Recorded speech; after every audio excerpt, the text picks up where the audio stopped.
In this video, we're going to look at PC architecture. PC architecture is fairly complicated, and part of the reason for that is how old it is. Right, the first PC came out in the early 80s, so almost 40 years ago, and there have been changes throughout, but many of them are backwards compatible, and so it's just been a lot of accretions that have happened over the years. So we'll see some of those as we go on. So here is a picture of a PC, okay? And we see here, a tower configuration, a monitor, a keyboard, a mouse, very common. All right, and then here we've got a motherboard. So we can see this is an older motherboard, but same ideas take place. So down in the bottom right, we have the memory slots. Above that, we have slots for expansion cards. In this case, these are PCI, and these are older style ISA. And then over here, we have the CPU. These days, we'd have a very hefty heatsink that is connected to that to cool it down because it'll get very hot. We've got a bus. So what exactly is a bus? So a bus is a set of wires plus a protocol for communication.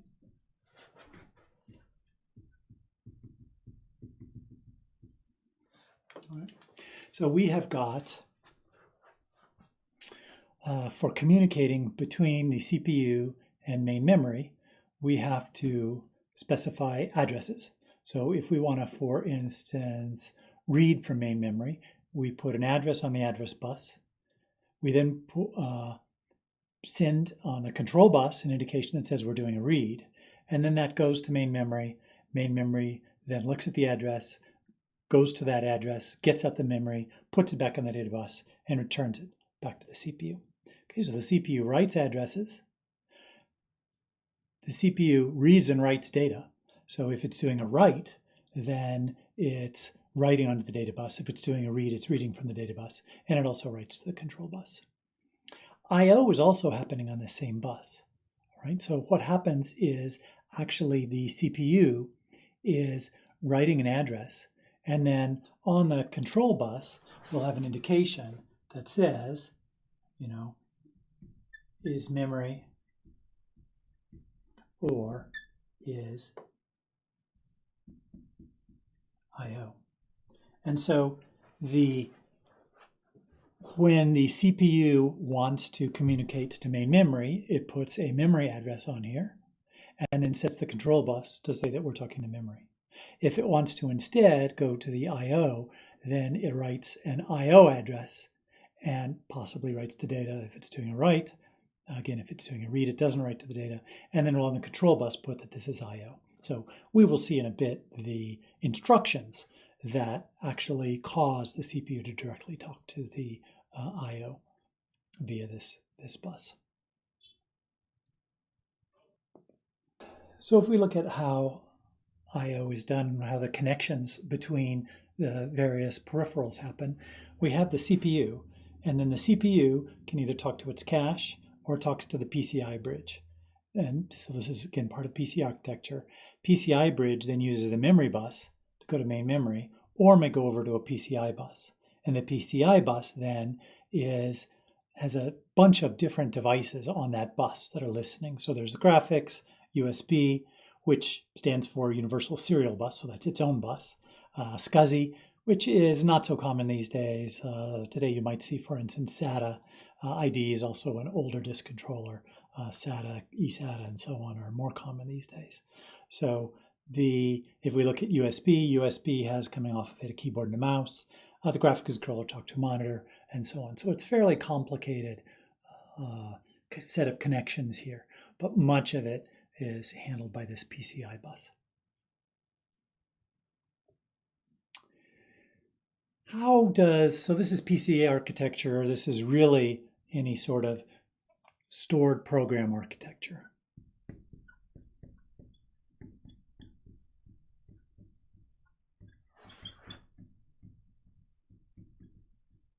So a stored program architecture basically says we've got, in memory, we have got instructions and we've got data. So that's what makes it a stored program, is because of the fact that we've got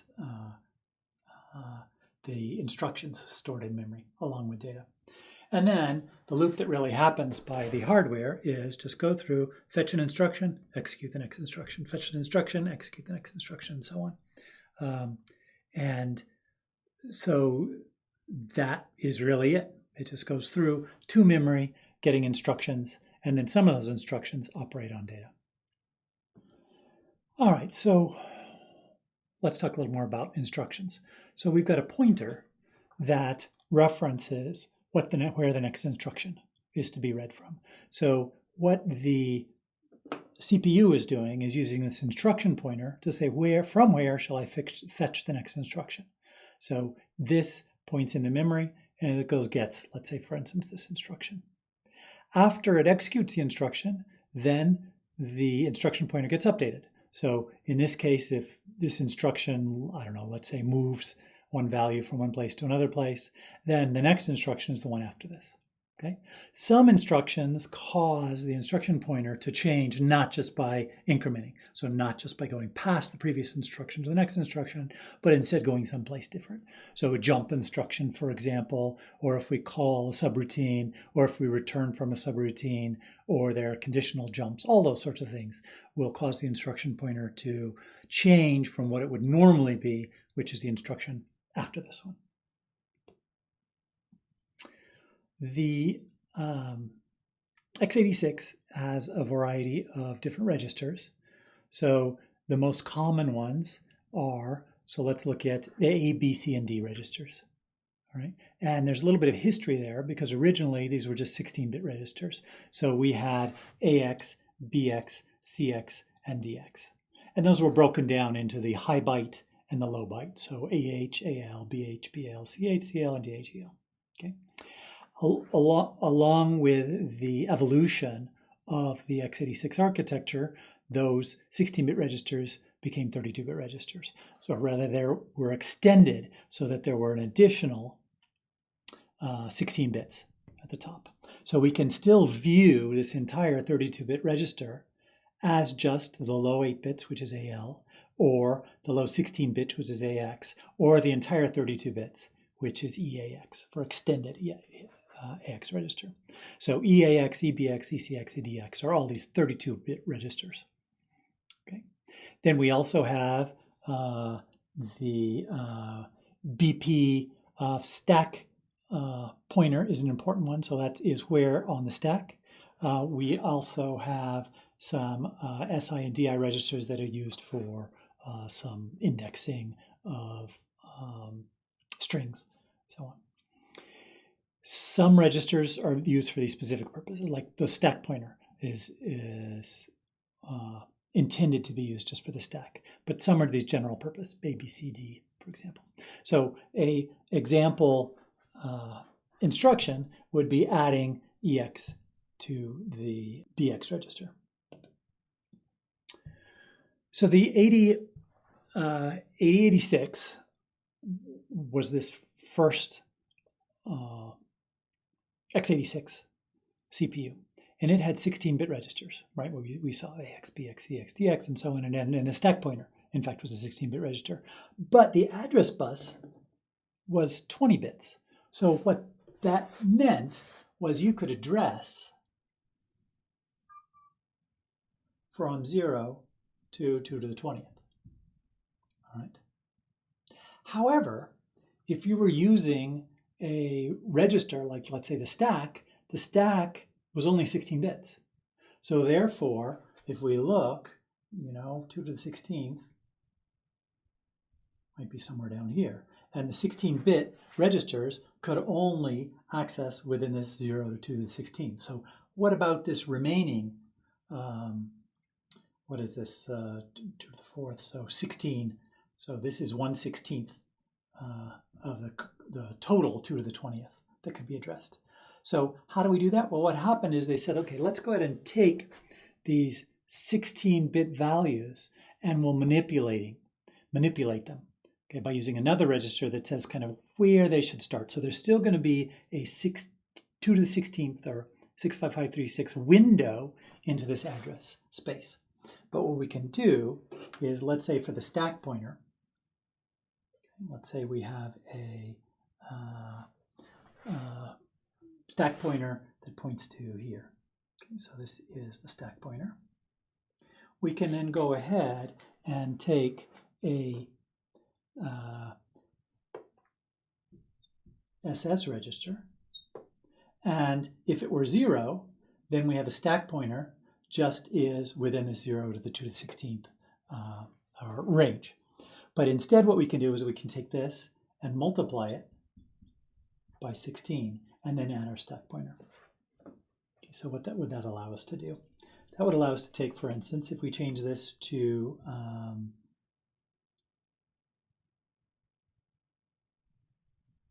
10,000, then we can actually take the stack pointer is 16,000 plus the stack pointer is the effective stack pointer. So that would move up this range from here up by 16,000. So these segment registers allow us to address a larger space, but still only looking through this window of 2 to the 16th. So that can allow us to, for instance, set our code segment here. So our code is within a 2 to the 16th range here. We might set our stack in a 2 to the 16th range here, our data in a 2 to the 16th range here, and then some other data segment if we want. So that would allow us to have them be non-overlapping and have each one be 2 to the 16th big. This is confusing and complicated, all right, in a number of ways. What it means, for instance, in C, if you take the address of a variable, the address is whatever the value of the register is of its address, but plus we have to also carry around what is the segment for it. And so there were special keywords added to C for PC compilers.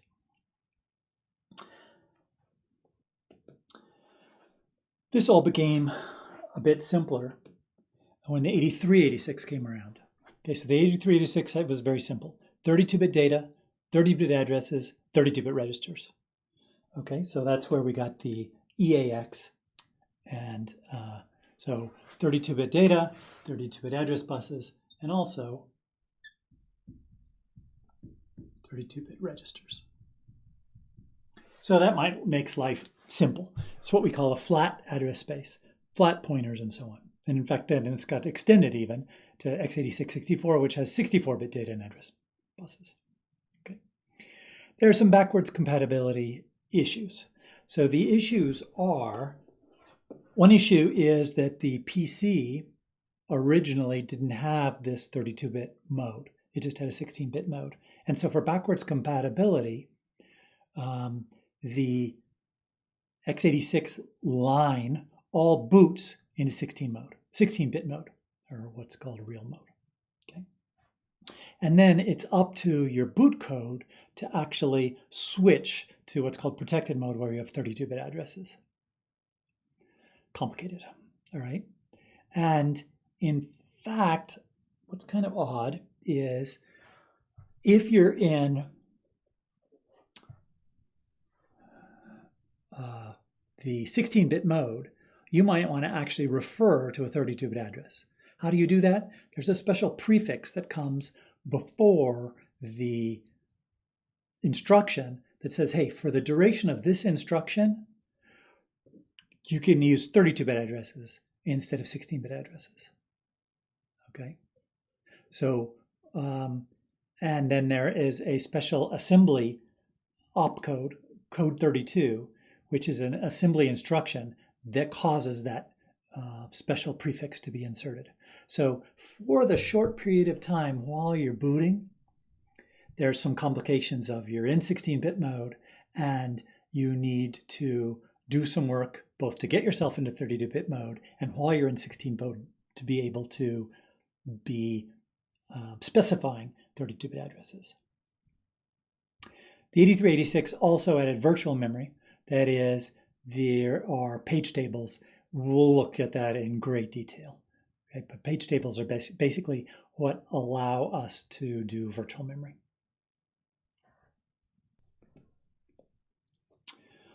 All right, we talked a bit about the I/O bus and the fact that the I/O bus, the memory and the I/O share a single bus. So in the original x86 and continues on today, there are some special instructions.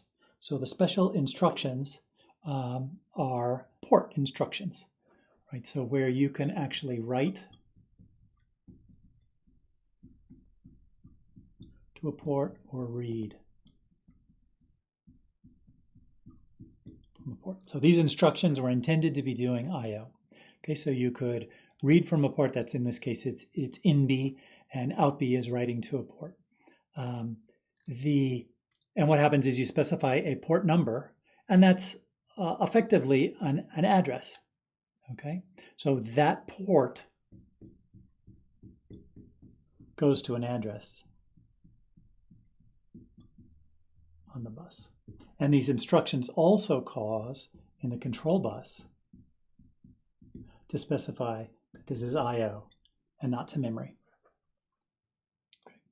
So from the point of view of the CPU, it's very easy to specify, am I talking to memory, which is all the normal instructions, or am I talking to I/O, which is writing to the port or reading from a port?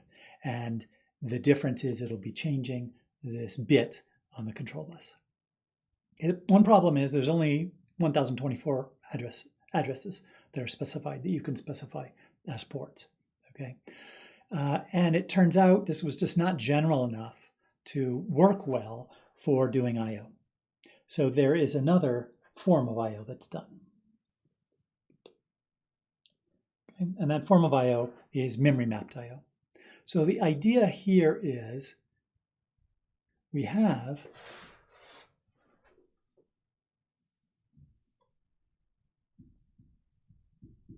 our memory addresses. So okay, this is called memory map. So we've got from 0 to 2 to the 32. Okay, so we've got a 32-bit addresses. And what happens is we'll just reserve some of this. So let's say some of this is for real memory. And then we'll reserve an area of the address space for devices. So what happens is the address space gets broken up, and the memory portion knows I'm responsible for addresses in this range. And each device knows, so this might be, let's say, an Ethernet card. The Ethernet card knows I'm responsible for addresses within this small memory address range. And then there are other cards that are other peripherals that are responsible for other areas of memory. And so when something goes to the memory bus, then it may actually go to memory, or it may go down to this PCI bridge, depending on really how things are configured. And so you can use any of your standard instructions to deal with your devices. So you can add to memory, read from memory, write from memory, and so on. But it's actually writing to registers inside this device. And so what that means is you can have side effects. For instance, you may read, and then the next time you read, you may get a different value. Okay? For instance, if you're trying to read from Ethernet when a packet arrives, you might read and it might say 0, meaning there's no packet has arrived, no packet has arrived. And then eventually you'll get a 1, which means the packet has arrived. Okay? So reads and writes can both have side effects. A read can change just depending on external events, again, like a packet coming in. And this does mean that as you're writing device drivers, the code that actually deals with devices, you have to be aware of this. You have to be aware that things can change. The memory map is broken up, again, due to sort of historical reasons. So if we look at low memory is this from 0 to 640K. Okay, so that's why way back when PCs were limited to 640K. Okay. Above that is the VGA display. Okay. And then above that is an area set aside for the ROM. And then we've got expansion ROMs, and we've got the BIOS, which is the basic input-output system. So this is what actually first runs when you boot up. And then beyond there, from 1 meg and beyond, was what's called extended memory. All right.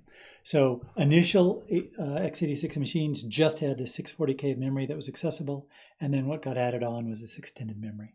But we have this hole here where we don't have any real memory. We'll have to be dealing with this as we're dealing with the operating system. Okay.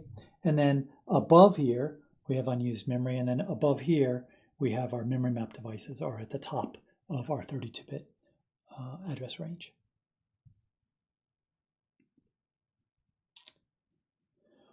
All right, so some takeaways. Well, we've got registers. EIP is the extended instruction pointer. ESP is the extended stack pointer. AX, BX are just scratch registers. An x86 can run in either 16-bit or 32-bit mode. The memory and the devices communicate with the CPU using the same bus. All right, so address bus, data bus, and the control bus, which says whether to read or write. The I/O can either be done with these special instructions, these out and in instructions, or we can be done with memory mapped I/O. And more likely these days is memory mapped I/O.